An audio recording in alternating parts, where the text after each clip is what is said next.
ایک منزل سے دوسری منزل کی طرف رواں دواں ہیں. سامان سمیٹا جانے لگا. دریاں، قالین اور فرش لپیٹے جانے لگے. خیمے بھی اکھاڑ لیے جائیں گے اور 1-2 گھنٹے کے بعد اس میدان میں پھر ہمیشہ کی طرح خاموشی اور ویرانی چھا جائے گی اور صرف ہوا خاک اڑانے کو رہ جائے گی.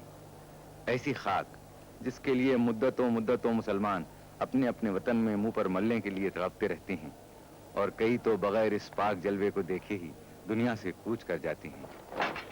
یوں تو نگاہ شوق نے کیا کیا نہیں دیکھا، جلوہ جو دیکھنا تھا وہ جلوہ نہیں دیکھا.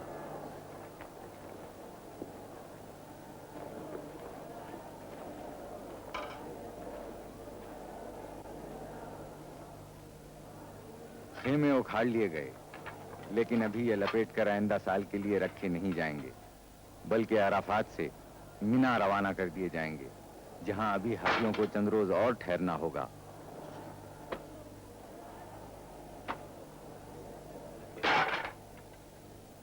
عرفات اور مشعر الحرام کے درمیان تقریباً 10 میل سے زیادہ فاصلہ نہیں، لیکن بھیڑ کی وجہ سے راستہ نہیں ملتا. موٹروں کو اتنا سا فاصلہ طے کرنے میں 3 گھنٹے لگ جاتے ہیں. اس لیے بعض حاجی پیدل چلنے کو بہتر سمجھتے ہیں، کیونکہ پیدل آدمی آسانی سے راستہ نکال سکتا ہے.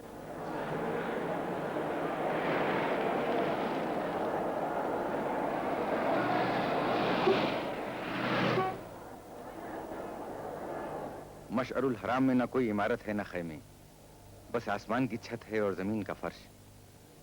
حاجیوں کو یہاں ایک رات گزارنی پڑتی ہے. رات ہی میں حاجی یہاں سے چھوٹی چھوٹی کنکریاں چن کر جمع کر لیتے ہیں، جو دوسرے دن مینا کے میدان میں 3 شیطانوں کو مارنے کے کام آتی ہیں، تاکہ حضرت ابراہیم علیہ السلام کی طرح بدی پر نیکی کی فتح کے سبق کو پھر سے دہرا لیں.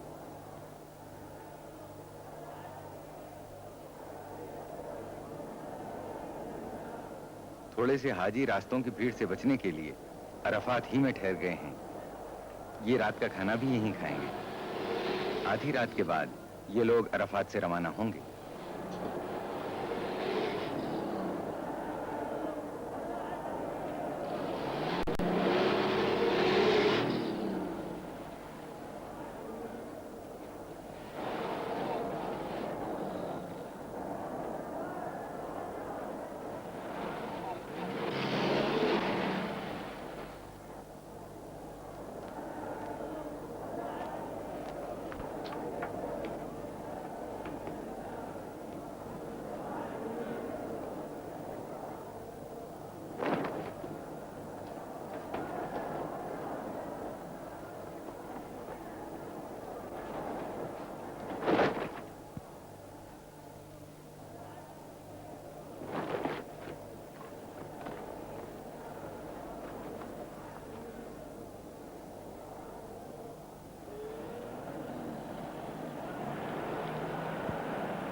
سویرا ہوتے ہی حاجی مینا کی طرف روانہ ہونے لگتے ہیں.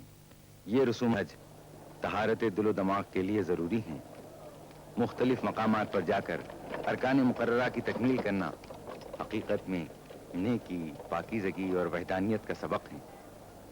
اسی لیے کہا گیا ہے، حج کے بعد آدمی اسی طرح معصوم ہو جاتا ہے جس طرح ایک بچہ شکم مادر سے دنیا میں آتا ہے. یہ کارواں ہے رواں منزل مینا کی طرف، یہ کارواں ہے رواں منزل مینا کی طرف. کریں گے جس جگہ تجدید رسم ابراہیم، یہ کارواں ہے رواں منزل مینا کی طرف. وقار خیر سے لرزاں رہے شر ابلیس، کہ ہے یہی شہ خیر الانام کی تعلیم. یہ کارواں ہے رواں منزل مینا کی طرف. عرفات سے اکھاڑے ہوئے خیمے اب مینا میں نظر آ رہے ہیں. یہ خیمے ایک ہی رات میں عرفات سے یہاں پہنچا دیے گئے۔ مشعر الحرام سے حاجیوں کے مینا پہنچنے تک یہ خیمے یہاں پہنچا کر نصب کر دیے جاتے ہیں۔ مینا کے قریب کی عمارتیں بھی حاجیوں کے ٹھہرنے کے لیے حاصل کر لی جاتی ہیں۔ آج 10ویں ذی الحجہ ہے۔ آج کے دن حاجیوں کو 3 فریضے ادا کرنے پڑتے ہیں: شیطانوں کو کنکریاں مارنا، قربانی، مردوں کو سر منڈوانا اور عورتوں کو ناخن اور بالوں کی ایک لٹ کاٹنا۔ یہ مکروہ حیولہ شیطان کا ہے۔ یہاں ایسے 3 شیطان ہیں۔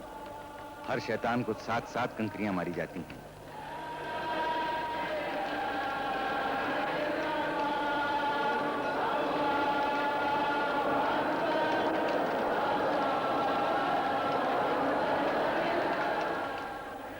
آج کی زیادہ تر کنکریاں سب سے پچھلے شیطان پر پڑتی ہیں۔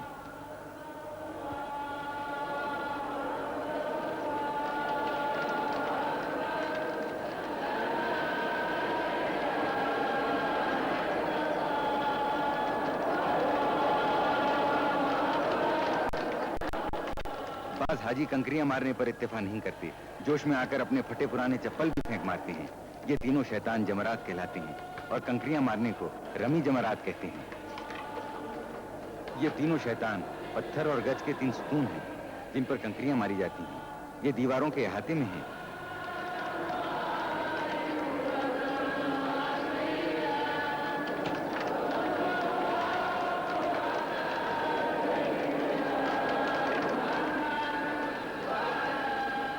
بعض حاجی اپنے معلم یعنی رہبر سے کنکریاں مارنے کا طریقہ پوچھتے ہیں تاکہ نشانہ خالی نہ جائے اور فریضہ پورا ہو۔ بعض اپنی کنکریاں بار بار گنتے ہیں تاکہ اطمینان ہو جائے کہ تعداد سے زیادہ یا کم تو نہیں ہے۔ کنکریاں مارنے کا وقت 3 دن تک ہے، مگر سب حاجی ایک ہی دن میں یہ فرض ادا کر لینا چاہتے ہیں اور بڑے جوش میں ہوتے ہیں، لیکن اتنے آدمی ایک ہی دن میں یہ کام ختم نہیں کر سکتے۔ یہ سلسلہ 3 دن تک جاری رہتا ہے۔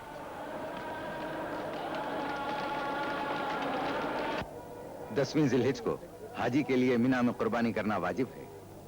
ایک اونٹ یا ایک دمبا یا ایک مینڈھا یا کم سے کم ایک بھیڑ۔ اگر ایک سے زیادہ جانوروں کی قربانی کریں تو اور بہتر ہے۔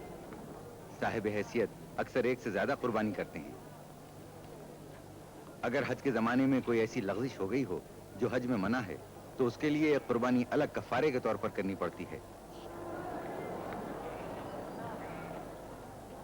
قربانی کے لیے لاکھوں جانوروں کی ضرورت ہوتی ہے۔ ایک زمانے سے عرب اور عرب کے قریبی ملکوں ایشیا اور افریقہ سے جانور لائے جاتے ہیں۔ مینا میں بھی دوسرے بازاروں کی طرح جانوروں کا بازار ہے جہاں خوب مول تول ہوتا ہے۔ اکثر زبان کے اختلاف کی وجہ سے تھوڑی سی دقت بھی ہوتی ہے، لیکن مکے اور مج لیتے ہیں۔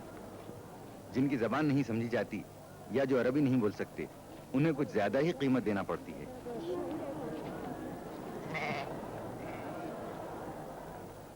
قربانی کا فرض ادا ہونا شروع ہو گیا۔ یہ قربانی حج کی قربانی ہے۔ عید قربان اس کے علاوہ ہے۔ جو لوگ خود ذبح نہیں کر سکتے ان کی طرف سے قصاب ذبح کر دیتے ہیں۔ قربانی دینے والے صرف ہاتھ لگا دیتے ہیں۔ ہر سیکنڈ قربانی کیے ہوئے جانوروں کی تعداد بڑھتی جاتی ہے اور جگہ کی تنگی ہوتی ہے، اس لیے بڑی بڑی خندقوں میں قربانی کیے ہوئے جانوروں کو بھرتے جاتے ہیں جو پہلے سے کھود کے تیار رکھی جاتی ہیں۔ جو حاجی قربانی کر چکا ہے وہ فوراً ہی اپنی جگہ دوسرے کے لیے چھوڑ دیتا ہے۔ چھوٹے جانوروں کے علاوہ اونٹ کی بھی قربانی دی جاتی ہے۔ بلڈوزروں کے ذریعے خندقوں کو دبا کر برابر کر دیتے ہیں تاکہ ہوا خراب نہ ہو۔ قربانی حضرت ابراہیم کی یادگار ہے اور اللہ نے اس واقعے کو تاریخی اہمیت دے دی۔ مسلمانوں پر اس کو اس لیے فرض کر دیا کہ ایسی بے لوث بے غرض محبت پیدا کر لیں جس میں رتی برابر شبہ نہ ہو۔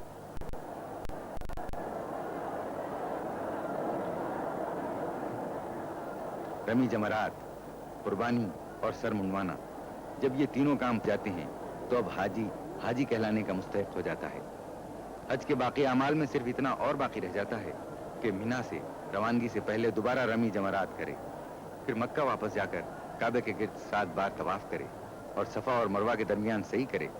مبارک تم کو تکمیل رسوم اولی کرنا، مبارک تم کو تعمیل الہ العالمین کرنا۔ خدایا ہر مسلمان کو یہ روزے باسعادت دے دیا شوق زیارت سب کو توفیق زیارت دے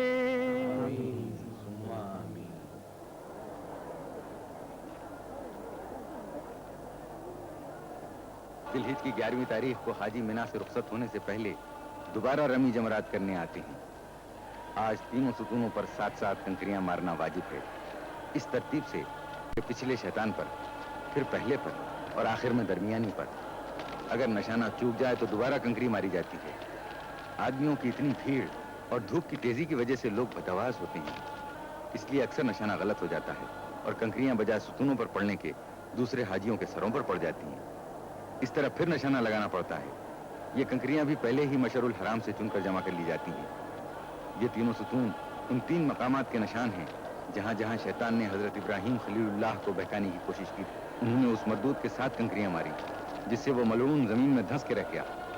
اسی طرح 3 بار ابراہیم علیہ السلام نے 7 حاجیوں کا 7 کنکریاں مارنا حضرت ابراہیم کی یادگار ہے، تاکہ ہر حاجی کو یہ یاد رہے کہ شیطان کے بہکاوے میں کہیں نہ پھنس جانا اور راہ رات سے نہ بھٹک جانا۔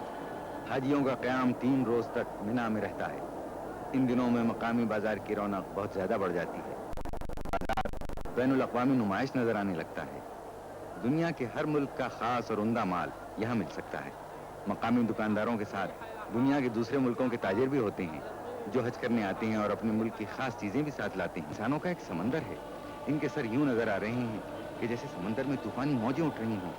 عورتوں اور بوڑھوں کو ایسی حالت میں بڑی دشواری کا سامنا کرنا پڑتا ہے، لیکن اللہ کی خوشنودی کا خیال بازوؤں میں جوش پیدا کر دیتا ہے۔ عقیدے کی پختگی ہر مشکل کو آسان کر دیتی ہے۔ آپ کو اس مجمع میں ہر ملک، ہر رنگ، ہر صنف اور ہر عمر کے لوگ نظر آئیں گے۔ مرد، عورت، بوڑھے، جوان، گورے، سانولے، زرد اور سیاہ فام۔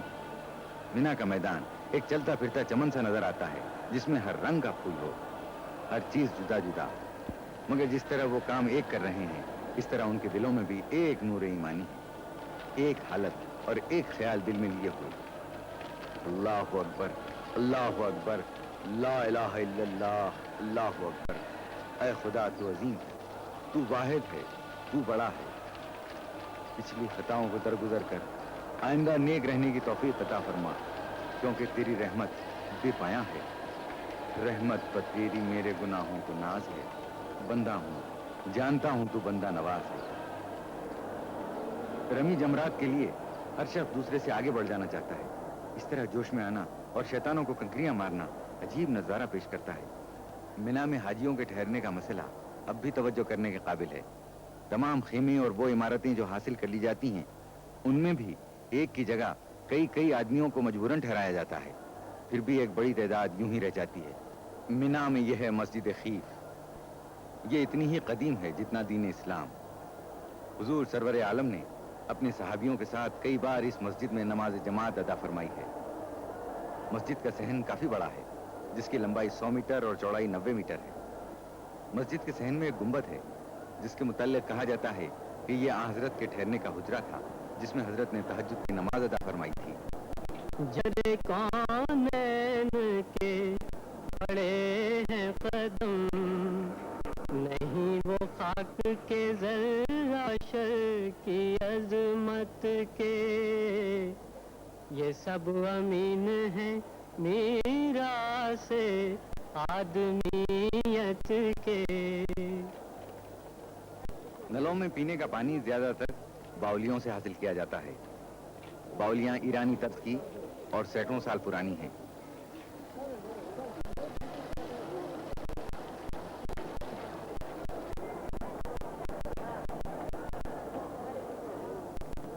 یہاں ایک بہت ہی خاص اور مشہور باولی بھی ہے۔ یہ باولی عباسی خلیفہ ہارون رشید کی زوجہ ملکہ زبیدہ نے بنوائی تھی، جو آج تک اسی کے نام سے مشہور ہے۔ حال میں سعودی عرب کی حکومت نے جدید طریقوں سے پانی حاصل کرنے کا بھی معقول انتظام کیا ہے۔ متعدی یعنی پھیلنے والی بیماریوں کی روک تھام کا بھی خاص انتظام ہے۔ سعودی حکومت کی وزارت صحت کی طرف سے ایک کیمپ قائم کر دیا جاتا ہے۔ اس محکمہ کے لوگ دن میں کئی بار آ کر تمام دکانوں میں، خیموں میں، عمارتوں اور مکانوں میں دوا چھڑک جاتے ہیں۔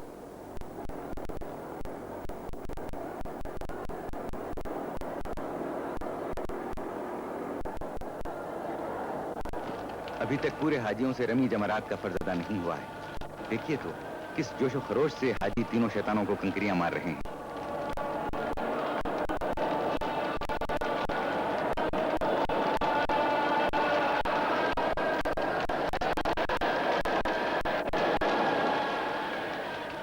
شیطان کنکریوں میں ڈوب گئے ہیں. یوں لگتا ہے جیسے شیطان لعنت کے سمندر میں غرق ہو کر رہ گیا ہو.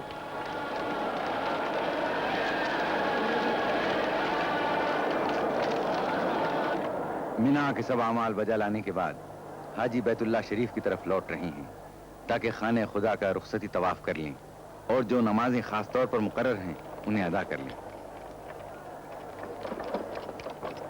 مینا سے مکہ شریف 12 کلومیٹر دور ہے. اس مقدس ترین اور پاک مقام پر خاص لطف آتا ہے. موٹر کاروں اور بسوں کو بھیڑ کی وجہ سے رک رک کر آہستہ آہستہ چلنا پڑتا ہے. اس لیے پیدل چلنے والے اور موٹریں قریب قریب ساتھ ہی مکہ شریف پہنچتے ہیں. تیرے احکام پر چلتے رہے ہم، تیرے احکام پر چلتے رہے ہم، یہی ہے مدعا دل کا ہمارا، یہی ہے مدعا دل کا ہمارا، کریمہ داورا پروردگارا. ہم ایک بار پھر مسجد الحرام کے درمیان کعبہ معظم کی زیارت کے لیے حاضر ہوئے. مسجد الحرام کی وسیع عمارت کے درمیان کعبہ دل کی حیثیت رکھتا ہے. مسجد الحرام کے وسیع صحن میں سفید کپڑے کے تھان پھیلے ہوئے ہیں. یہ تھان کعبے کے پردے سے مس کیے جاتے ہیں اور ان پر زمزم کا پانی چھڑکا جاتا ہے. حاجی اس کپڑے کو لے جاتے ہیں تاکہ مرنے کے بعد انہیں اسی کپڑے کا کفن دیا جائے. موت برحق ہے کہ جو بھی ہے وہ فانی ہے. خانہ خدا جس کی بنیاد ابراہیم علیہ السلام نے رکھی اور حضور اکرم نے اس کی تکمیل فرمائی.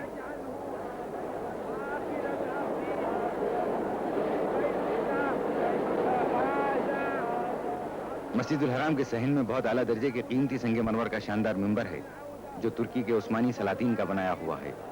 اور یہ ہے مقام ابراہیم. کہتے ہیں کہ وہ پتھر جس پر حضرت ابراہیم خلیل اللہ نے کھڑے ہو کر اپنے ہاتھ سے کعبے کی دیوار بنائی تھی یہی موجود ہے. یہ حجر اسود ہے. حضرت محمد مصطفیٰ صلی اللہ علیہ وآلہ وسلم نے اپنے دست مبارک سے کعبے کی دیوار کے 2 پایوں کے درمیان نصب کیا. کعبے کا غلاف سیاہ رنگ کے موٹے بنے ہوئے ریشم کا پردہ ہے جو خانہ خدا کو اپنی آغوش میں لیے ہوئے ہے. یہ کعبے کے اوپر سے نیچے تک چاروں طرف لپٹا ہوا ہے. اس میں بڑی کاریگری سے بنائی میں نہایت خوشخط قرآنی آیتیں تحریر کی گئی ہیں. آیتیں وہی ہیں جو اللہ تعالیٰ کی طرف سے حج کے احکام اور تمام دنیا کے مسلمانوں کو آپس میں اتحاد و اتفاق قائم کرنے کی تعلیم دیتی ہیں. یہ پورا پردہ ہاتھ کا بنا ہوا ہے. اس فلم کی تیاری کے موقع پر جب ہمارے کیمرامین نے مسجد الحرام کی عکاسی شروع کی تو آسمان بالکل صاف تھا، لیکن یکایک بادل آنے شروع ہوئے اور دیکھتے ہی دیکھتے سارا آسمان بادلوں سے ڈھک گیا. مشتاق تجلی کو بس ایک تجلی دے، بڑھ جائے طرف دل کی کچھ ایسی تسلی دے. مشتاق تجلی کو بس ایک تجلی دے.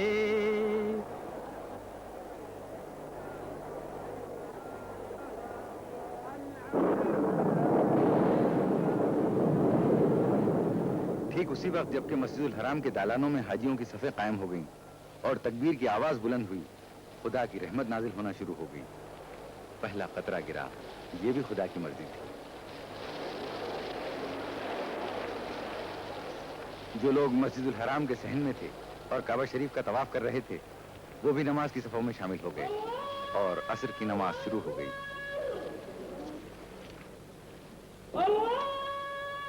شروع کرتا ہوں اللہ کے نام سے جو بہت مہربان اور رحم کرنے والا ہے.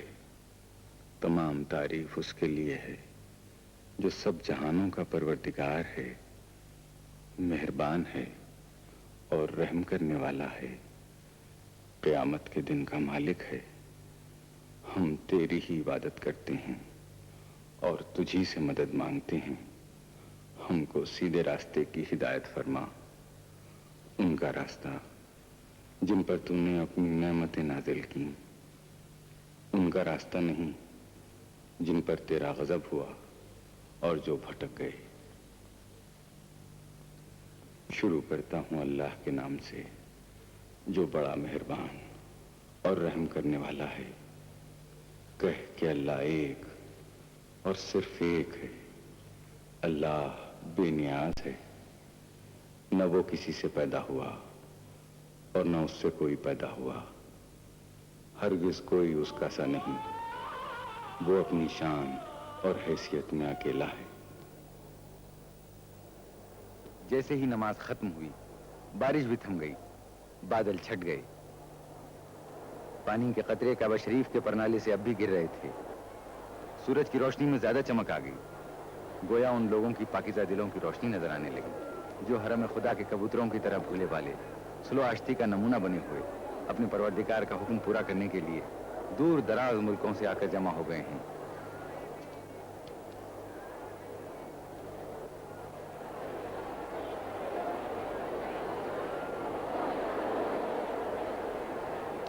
حاجی کس شوق سے کعبے کے پرنالے کے نیچے ہاتھ پھیلائے ہیں کہ خانہ خدا کی چھت پر سے بہے ہوئے پانی کا کوئی قطرہ ملے اور برکت حاصل ہو جائے۔ ایسا شاندار نظارہ شاید ہی کبھی کسی کو دیکھنا نصیب ہوتا ہے۔ یہ سعادت آسانی سے حاصل نہیں ہوتی۔ پہلی بار اس کی مفصل تصویر لے کر اس نظارے کو محفوظ کیا گیا ہے۔ یہ بھی خدا کی خاص رحمت ہے۔ حاجیوں کے منا سے مکہ آنے کا سلسلہ جاری ہے۔ ابھی تک سب لوگ مکہ نہیں پہنچ سکے ہیں، اگرچہ منا سے مکہ کا فاصلہ کچھ زیادہ نہیں، باوجود کہ سب راستے یک طرفہ کر دیے جاتے ہیں، یعنی ادھر سے ادھر آنے والوں کو راستہ ملتا ہے، ادھر سے ادھر جانا بند ہوتا ہے۔ سعودی عرب کی پولیس بھی بڑا انتظام رکھتی ہے کہ سفر میں ذرا سی بھی رکاوٹ نہ پڑے۔ گاڑیوں اور پیدل چلنے والوں کی قطاریں الگ اور قاعدے سے بنا دی جاتی ہیں، پھر بھی اتنی تعداد میں گاڑیاں اور پیدل چلنے والے ہوتے ہیں کہ آسانی سے آگے بڑھنا مشکل ہوتا ہے۔ سفر کی رفتار بہت سست رہتی ہے۔ بہت ممکن ہے کہ حاجیوں کا آخری دستہ آدھی رات کے بعد مکہ پہنچ سکے۔ یہ ایمان کا جوش، یہ حج کا شوق 1400 سال سے جاری ہے۔ اس میں کوئی کمی نہیں ہوتی، بلکہ زیادتی ہی ہوتی جاتی ہے۔ یہ پہاڑیاں جو مکے کے مقدس شہر سے صرف 9 کلومیٹر کے فاصلے پر ہیں، دین اسلام کی ابتدا کی خاموش گواہ ہیں۔ اسلام کی حیرت ناک ترقی، حق کی ایک آواز اور اس کا ساری دنیا میں اتنی جلدی پھیل جانا، یہ پہاڑیاں ان سب تاریخی حقیقتوں کی چشمدید گواہ ہیں۔ پکارا جس نے بس تجھ کو پکارا، کریما داورا پروردگارا۔ یہ غار ہرا ہے۔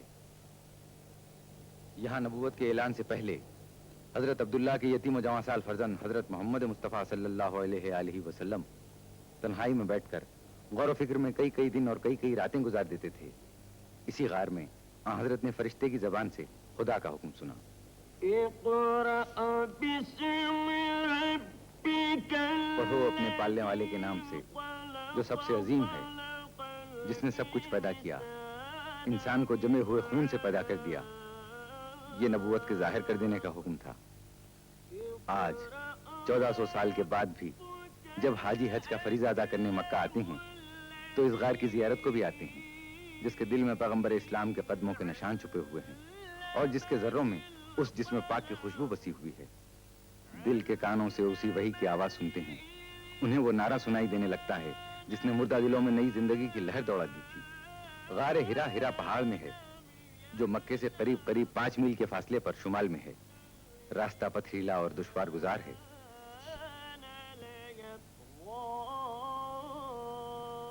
یہاں سے ہم پھر منا جاتے ہیں۔ اب منا بالکل خالی، خاموش، جوتے اور کنکریاں کھا کر بڑا شیطان بھی چپ ہے۔ دوسرے شیطان بھی چپ چاپ کھڑے آئندہ سال کا انتظار کر رہے ہیں، جبکہ پھر حاجی آئیں گے اور تینوں شیطان ان کے ہاتھوں کی ماری ہوئی کنکریوں میں چھپ جائیں گے۔ سال بھر تک اپنے جسموں پر لگے ہوئے کنکریوں کے داغ مٹائیں گے تاکہ اگلے سال اور تازہ داغ کھا سکیں۔ مینا ساری دنیا میں اکیلا شہر ہے جو سال بھر میں صرف 3 دن تک پورے جوش و خروش کے ساتھ یہ جاگتا ہے اور پھر سال بھر کے لیے آس پاس کی پہاڑیوں کے دامن میں منہ چھپا کر موت کی نیند سو جاتا ہے۔ قدرت کا شاید یہ بھی منشا ہو، انسان اس سے عبرت حاصل کرے کہ آدم سے پہلے یہ زمین خاموش تھی، ویران تھی، پھر آدم اپنے گناہوں کی پاداش میں زمین پر بھیجے گئے۔ ویرانیاں زبردست آبادیوں میں تبدیل ہو گئیں، نیکی و بدی کی جنگ ہوتی رہی۔ پھر ایک دن آئے گا، سور پھونکا جائے گا، قیامت آئے گی، سارے انسانوں سے دنیا ایک بار پھر خالی ہو جائے گی، سنسان ہو جائے گی۔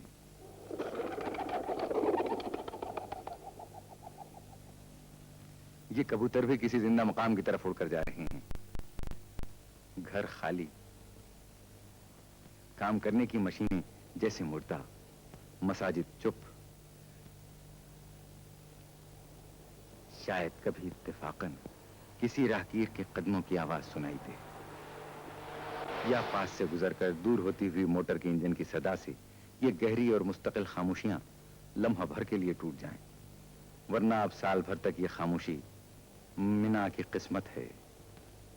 ہے سارے جہاں سے نرالا، یہ منظر ہے سارے جہاں سے نرالا، حقیقت کو دیکھے کوئی آنکھ والا، عرب اور عجم ہے سبھی ایک صف میں، نہ آقا نہ خادم نہ گورا نہ کالا، نہ آقا نہ خادم نہ گورا نہ کالا، نہ فخر امارت نہ شرم غریبی، نہیں کوئی معیار ادنا و اعلیٰ، نہیں کوئی معیار ادنا و اعلیٰ۔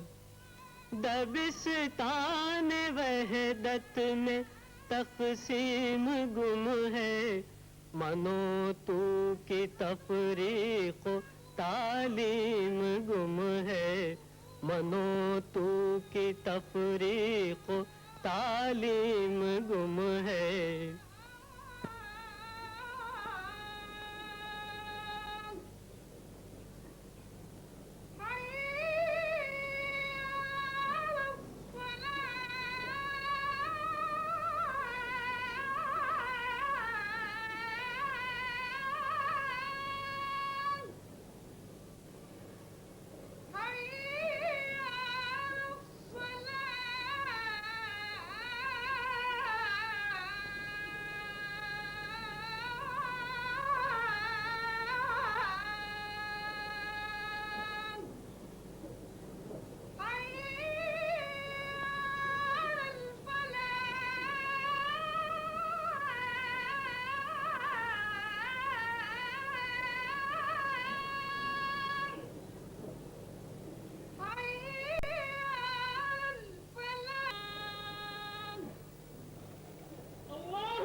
اللہ اکبر۔ الحمد للہ رب العالمین، الرحمن الرحیم، مالک یوم الدین، ایاک نعبد و ایاک نستعین، اہدنا الصراط المستقیم، صراط الذین انعمت علیہم غیر المغضوب علیہم ولا الضالین۔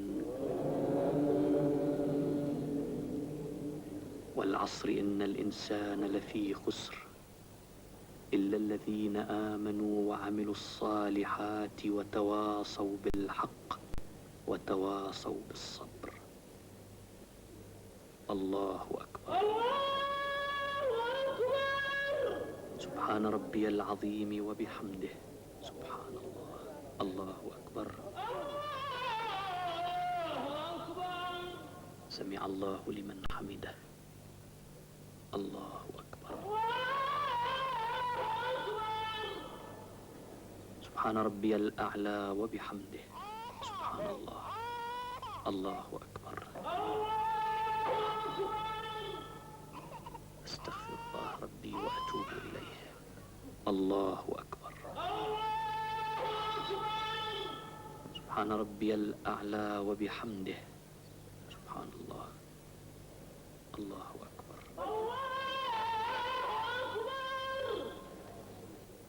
الحمد لله رب العالمين الرحمن الرحيم مالك يوم الدين إياك نعبد وإياك نستعين اهدنا الصراط المستقيم صراط الذين أنعمت عليهم غير المغضوب عليهم ولا الضالين. ألم تر كيف فعل ربك بأصحاب الفيل ألم يجعل كيدهم في تضليل وأرسل عليهم طيرا أبابيل ترميهم بحجارة من سجيل فجعلهم كعصف مأكول. الله سبحان ربي العظيم وبحمده. سبحان الله. الله أكبر. سمع الله لمن حمده. الله أكبر. سبحان ربي الأعلى وبحمده. سبحان الله. الله أكبر.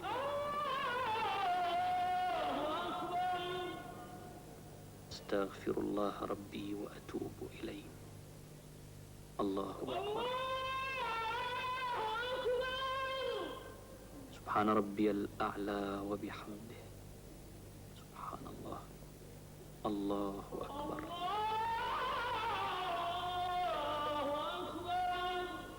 أشهد أن لا إله إلا الله وأشهد أن محمدا عبده ورسوله. السلام عليكم ورحمة الله. السلام عليكم ورحمة الله.